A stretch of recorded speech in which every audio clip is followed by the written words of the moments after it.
Oke, Sobat Toyota, ketemu lagi dengan saya. Apa kabarnya? Semoga sehat selalu ya. Jadi, di video kali ini saya akan membahas satu hal edukasi lagi ya tentang fitur di mobil Toyota. Cuman ya sebenarnya fitur ini ya sudah lama sekali sih, karena sebenarnya sudah menjadi khasnya Toyota. Kalau menyematkan fitur itu yang pertama harus pikirkan adalah safety-nya. Jadi Toyota itu nggak mau kehilangan trust dari pelanggan. Jadi apapun yang disematkan di situ, yang penting satu adalah yang dipikirkan harus safety dulu.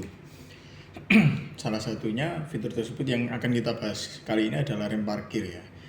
Jadi fungsinya sih memang mencegah mobil itu bergerak maju atau mundur saat berhenti, seperti itu. Jadi sebenarnya ada beberapa macam tipe rem parkir itu. Ada yang tipenya tromol atau istilahnya drum brake bahasa tekniknya. Ada juga yang tipenya piringan atau yang disc brake. Jadi dua-duanya ini sebenarnya sama-sama bagusnya sih. Nanti tergantung nanti ada yang lossnya lebih rendah, ada yang ya macam-macam lah pertimbangannya, kenapa kok yang ini pakai drum brake, kenapa yang ini pakai piringan, seperti itu ya. Dan nanti cara mengaktifkannya pun juga berbeda-beda. Ada yang ditarik pakai tangan kiri, ada yang diinjak pakai kaki kiri, ada juga yang elektrik, cukup ditekan tombol aja dia udah ngerem sendiri. Kalau yang elektrik tentunya pakai dinamo ya, dan kebanyakan elektrik memang harus pakai yang tipe piringan. Nah, cuman sayangnya beberapa line up Toyota itu sekarang yang mayoritas itu masih pakai tipe yang drum brake atau yang tipe tromol ya, yang ada tromolnya, bukan yang piringan. Jadi kadang meskipun remnya itu pakai piringan, tapi rem parkirnya tetap pakai tromol atau drum brake itu tadi. Oh ya, untuk informasi dulu, sebenarnya rem parkir untuk di mobil itu, terutama Toyota ya, itu cuman di rem belakang aja ya, kanan kiri. Depannya tidak direm. Karena memang fungsinya hanya untuk mencegah mobil itu bergerak maju atau mundur, itu aja sih sebenarnya. Jadi cukup yang belakang aja diaplikasikan rem parkirnya, kanan sama kiri udah aman, mobilnya nggak jalan. Jadi yang saya maksud di sini, kalau yang belakangnya itu tipenya remnya adalah piringan, kadang rem parkirnya juga masih pakai tromol atau tipe drum brake.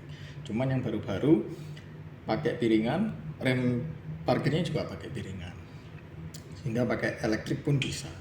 Cuman yang kebanyakan ini masih pakai tromol atau drum brake. Nah, ada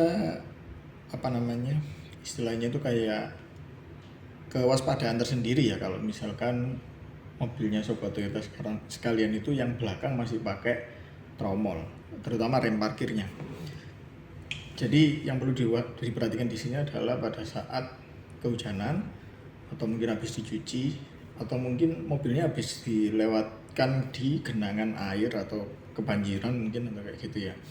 Nah, sebaiknya kalau melewati 3 kondisi tadi, kehujanan, habis dicuci atau kena genangan, nggak usah dia pakai rem parkirnya. Kalau berhenti nggak usah ditarik rem parkirnya atau mungkin nggak usah ditekan ya.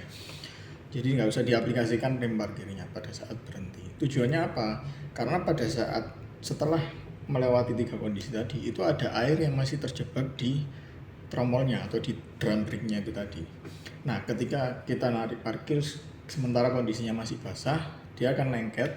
Kemudian pada saat kita mau pakai nih, dilepas, rem parkirnya tetap masih lengket karena air yang tadinya mengering itu akhirnya nempel di dinding-dindingnya tromol, di dindingnya sepatu rem juga, sehingga dia nggak mau lepas.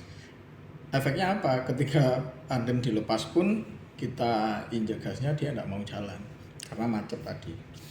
Ya sebenarnya nggak masalah sih ya, maksudnya kalau misalkan itu terjadi pun ya tinggal panggil teknisi kayak saya gini, mekanik THS ke rumah, nanti diberesin di rumah juga bisa. Cuman kan kalau bisa dicegah ya ngapain harus mengobati kan, seperti itu. Jadi ya sebaiknya pencegahannya itu tadi, kalau di kondisi habis hujan dicuci atau lewat genangan air, tidak usah pakai handrem. Lalu bagaimana mencegah mobil ini supaya tidak jalan ya ketika handremnya tidak diaplikasikan, atau rem parkir ya, parking brake-nya tidak diaplikasikan ya. Ya kalau Matic cukup dimasukkan ke P aja, misalkan tempat parkirnya sobat Toyota ini agak miring atau mungkin agak naik atau agak turun gitu ya, itu bisa pakai posisi P. Kalau Matic posisikan P itu udah aman sebenarnya, cuman nanti memang kalau mau masuk ke gigi D itu akan ada sedikit hentakan yang cukup keras, karena di transmisi Maticnya pada saat posisi P itu kan yang terjadi mekanisme kunci antara gigi sama gigi, sehingga kalau dibebaskan itu giginya tadi agak sedikit kasar bunyinya, cepak kayak gitu. Tapi tidak apa-apa, tidak masalah, dan itu normal sebenarnya karena mekanisme pengunciannya memang seperti itu. Lalu untuk yang manual bagaimana? Yang manual ya bisa dimasukkan ke gigi 1 atau gigi 2. Tapi kalau misalkan takut kelupaan, yang mending diganjal ya, entah pakai paving atau pakai batu yang agak gedean supaya mobilnya itu tidak maju jalan atau mundur kayak gitu. Kalau misalkan sobat Toyota punya kebiasaan sebelum nyetater itu ngopling dulu ya nggak masalah, jadi dimasukin gigi 1, nanti sebelum nyetater kan mesti ngopling dulu. Cuman kebanyakan dari kita sih nggak pakai itu. Jadi tapi kalau saya sih ya, kalau saya memang tiap mobil manual sebelum start ya memang harus saya netralkan dulu.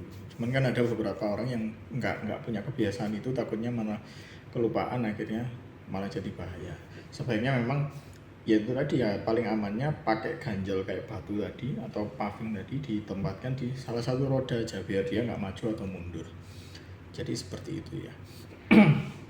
Karena itu tadi memang banyak sih mayoritas kendaraan Toyota itu masih pakai yang drum brake atau yang tromol, jadi perlu ada perhatian khusus lah, terutama pada saat itu. Karena musim hujan gini saya sering sih dapat orderan itu remnya yang belakang macet, lah.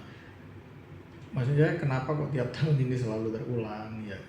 Sebenarnya terulangnya pun bukan di customer yang sama. Setelah satu customer saya edukasi juga tahun-tahun berikutnya nggak seperti itu lagi. Jadi selalu ganti orang lah, daripada kayak gitu terus. Kayaknya sih banyak orang yang belum tahu tentang ini, sehingga ya udah saya bikinin konten aja lah supaya ini bisa menyebar luas dan bisa banyak yang tahu, dan itu bisa mencegah supaya nggak terjadi di mobil-mobil yang lain juga, seperti itu ya. Jadi ya kurang lebih seperti itu sih, semuanya udah. Ya kesimpulannya itulah, mayoritas remnya Toyota itu masih pakai drum brake soalnya. Kalau yang pakai piringan sih, kalaupun macet itu kadang dihentak sedikit dia udah bebas, nggak masalah. Tapi kalau yang pakai drum brake ini yang susah, karena dia akan, kalau dia berfungsi itu malah menekan keluar, sehingga kalau dibebaskan dia akan susah untuk melepasnya, karena gaya sentrifugal itu kan sebenarnya malah menekan keluar, seperti itu. Oke, itu saja kali ini. Hopefully info ini bisa bermanfaat untuk sobat Toyota sekalian, dan mungkin ada rekan yang belum tahu bisa di-share info ini supaya tidak terjadi di mobil-mobil yang lain juga. Oke, thank you for your attention. See you in the next time and bye-bye.